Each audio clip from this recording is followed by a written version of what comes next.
नाजरीन, सन 1985 एक आम सा दिन जापान के हनेडा एयरपोर्ट पर रोजमर्रा की तरह काम जारी था। एयरपोर्ट पर मौजूद जापान एयरलाइन की एक बड़ी फ्लाइट जिसका नंबर था JA123 अपनी अगली प्रवास के लिए तैयार हो ही रही थी। सफाई मुकम्मल हो चुकी थी, सवारियां आ चुकी थीं और कैबिन क्रू अपने मामूल के कामों में मसरूफ था। इस बोइंग 747 में 509 मुसाफिर और 15 क्रू मेंबर्स सवार हुए। किसी को मालूम नहीं था कि वो एक ऐसे जहाज में बैठने जा रहे हैं जो बज़ाहिर तो ठीक लग रहा था मगर दरअसल एक खतरनाक कमजोरी का शिकार था। वर्ल्ड फाइल्स की वीडियोस में एक बार फिर से खुशामदीद। ये फ्लाइट जापान के दारुल हुकूमत टोक्यो से ओसाका तक सिर्फ 1 घंटे और 12 मिनट की मुख्तसर प्रवास पर थी। इस प्रवास को लीड कर रहे थे 49 साल तजुर्बाकार कप्तान मसामी तकाहामा, जिन्हें प्रवास का 12,000 घंटे का तजुर्बा था। इनके साथ फर्स्ट ऑफिसर योताका सासाकी थे,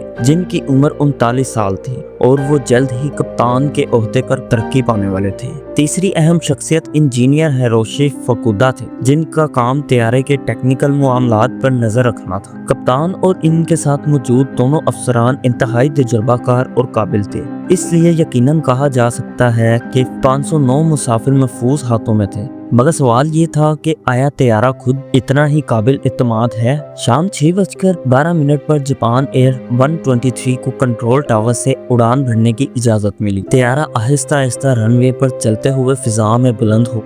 सब कुछ मामूल के मुताबिक था, मौसम साफ था, प्रवास की राह हमवार थी। मगर सिर्फ 12 मिनट बाद जब तैयारा सकामी बे के ऊपर से गुजर रहा था, अचानक एक जोरदार धमाके की आवाज आई। तैयारे के पिछले हिस्से में एक जोरदार सुराख हो चुका था। ये धमाका इस कदर खतरनाक था, कैबिन में हवा का तवाज़ुन बिगड़ गया। मुसाफिर जो थोड़ी देर पहले तक अपने सफर के लिए पुरजोश थे, अब शदीद खौफ में मुब्तला हो चुके थे। कैबिन में मौजूद तमाम हल्की एशिया इस सुराख की तरफ खींचने लगी। ऑक्सीजन मास्क नीचे गिरने लगे, शोर शराबा बढ़ने लगा और कैबिन में मौजूद अमला फौरन मुसाफिरों को अपनी सीट बेल्ट बांधने की हदायत देने लगा। इधर कॉकपिट में बैठे पायलट हैरत में थे कि ये क्या हुआ। किसी को शक था कि शायद लैंडिंग गियर का दरवाजा टूटा है, तो किसी को लग रहा था कि कोई मसला इंजन में है, लेकिन हकीकत कहीं ज्यादा भयानक थी। तैयारे का पिछला हिस्सा, जिसे हम फ्यूजलॉज का टेल कहते हैं, मुकम्मल तौर पर अलग हो चुका था और इसके साथ ही रीडर भी चला गया था। रीडर तैयारे के योर मूवमेंट को कंट्रोल करता है, यानी जहाज को बाएं या दाएं मोड़ने का अमल।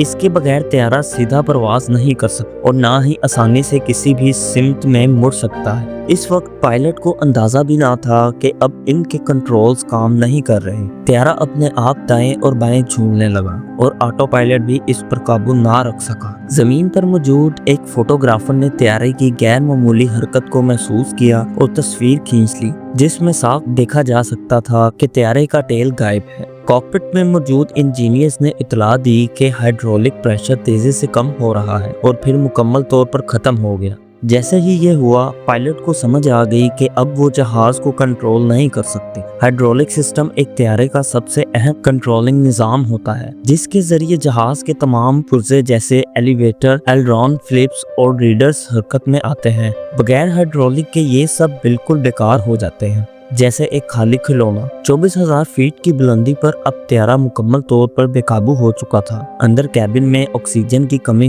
होने लगी, जिससे पायलट्स और मुसाफिरों को हाइपोक्सिया होने लगा, यानी जहनी उलझन, सांस की दुश्वारी और होश का खो जाना। इन सब के बावजूद कप्तान ने हिम्मत नहीं हारी। कप्तान ने फैसला किया कि वो सिर्फ इंजन के थ्रस्ट की मदद से तैयारे को किसी न किसी तरह कंट्रोल करेंगे। ये एक इंतहाई मुश्किल और खतरनाक काम था। अगर इन्हें तैयारे को बाएं मोड़ना होता तो दाएं इंजन की पावर बढ़ाते और अगर दाएं मोड़ना होता तो बाएं इंजन की। इस अमल को कई बार दोहराया गया और हैरत अंगेज तौर पर इन्होंने तैयारे को मुसलसल 45 मिनट तक फिजा में रखा। इसी दौरान तैयारे का प्रेशर कुछ बेहतर हुआ, क्योंकि कप्तान ने लैंडिंग गियर को नीचे करने की कोशिश की ताकि ड्रैग पैदा हो और तैयारा नीचे आ सके। खुशकिस्मती से लैंडिंग गियर अपने वजन से नीचे आ गया। तैयारा आहिस्ता आहिस्ता जमीन के करीब आ रहा था। لیکن اب وہ جاپان کے پہاڑی علاقوں میں داخل ہو چکا تھا، جہاں مڑنے کے لیے بہت ہی نرمی اور باریکی کی ضرورت ہوتی ہے، جو صرف ریڈرز کے ذریعے ہی ممکن ہے۔ 6:48 پر کاکپٹ میں کپتان کی آواز سنی گئی، جو فرسٹ آفیسر کو پہاڑ کی موجودگی سے خبردار کرتا رہا، لیکن طیارہ اس قابل نہیں تھا کہ اسے پہاڑ سے بچایا جا سکے۔ 6:56 پر جاپان ایئر 123 ایک پہاڑ سے ٹکرا گیا۔ یہ حادثہ دنیا کی تاریخ کا بدترین سنگل ایئر کرافٹ حادثہ بن گیا، جس میں 524 افراد میں سے صرف 4 بچ سکے۔ تحقیق سے معلوم ہوا کہ 7 سال پہلے اس طیارے کی ٹیل لینڈنگ کے دوران رن وے سے ٹکرا گئی تھی۔